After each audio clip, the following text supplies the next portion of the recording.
Three tovarishes here represent the glorious workers and peasants Red Army, known in the West as the Soviet Army or just simply the Red Army.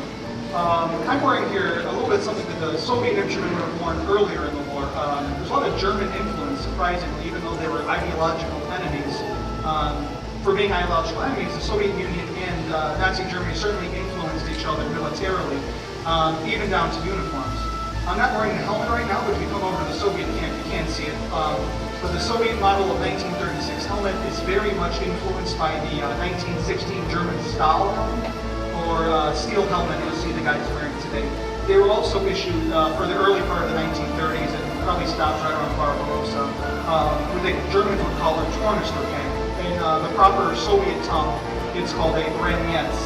And what it is, it's this backpack on your back here. That would hold all of your underclothes, food, and everything. These things don't look very big, you can see there, but they really stretch out and do a lot of things. However, they were very expensive to manufacture, and the Soviet troops could not keep up with them. They were quickly discarded once the war started with Nazi Germany. So behind me, though, the uniform did evolve because what I'm wearing again is expensive and hard to manufacture. We have a Krasny Armetsy, this Red Army man, from the later war period, armed with a PBS-43 submachine gun.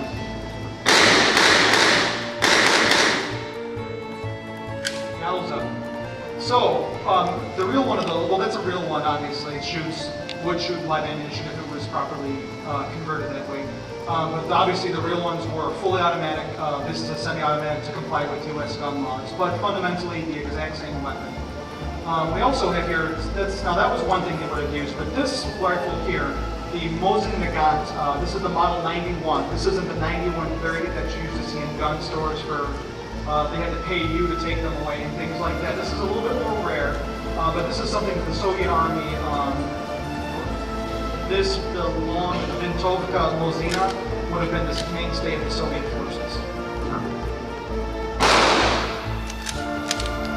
Made about 19 million of these rifles, and that's why on the surplus market today, well, used to be, they're still relatively cheap as compared to, say, models or something like that.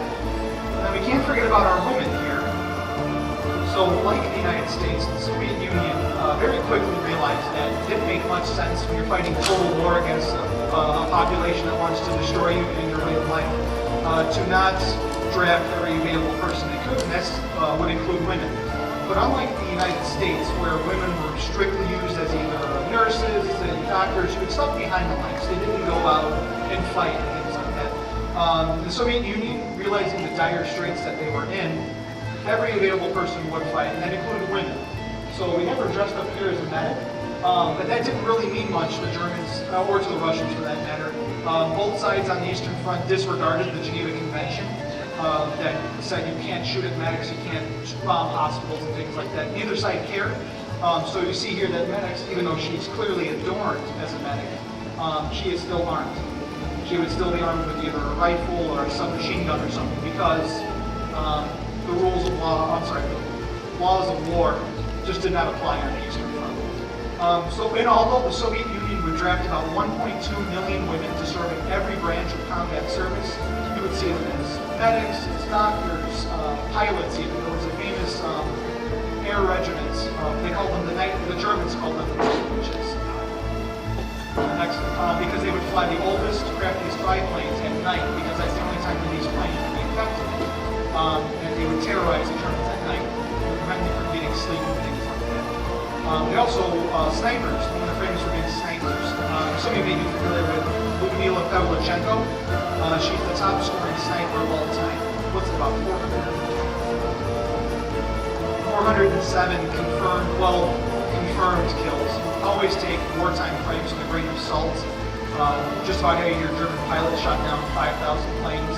Maybe not. Same thing for women snipers in any kind of wartime fight like that as well. Soviet Navy as well. The Soviet Union had a very small navy. It was largely destroyed in the First World War. So anything they had was left over from the First War. And they did purchase some smaller ships from Germany when they were allies in the 1930s. But for the most part, these sailors here, they had nowhere to go. Their ships were either stuck in port or had been destroyed in the first days of the invasion. So realizing this again, trying to mobilize all the assets they could, the Soviet Union drafted many of these sailors, still wearing their sailors' getup, as infantry, and they would fight just as normal leg infantry, just because it was a source of manpower and they needed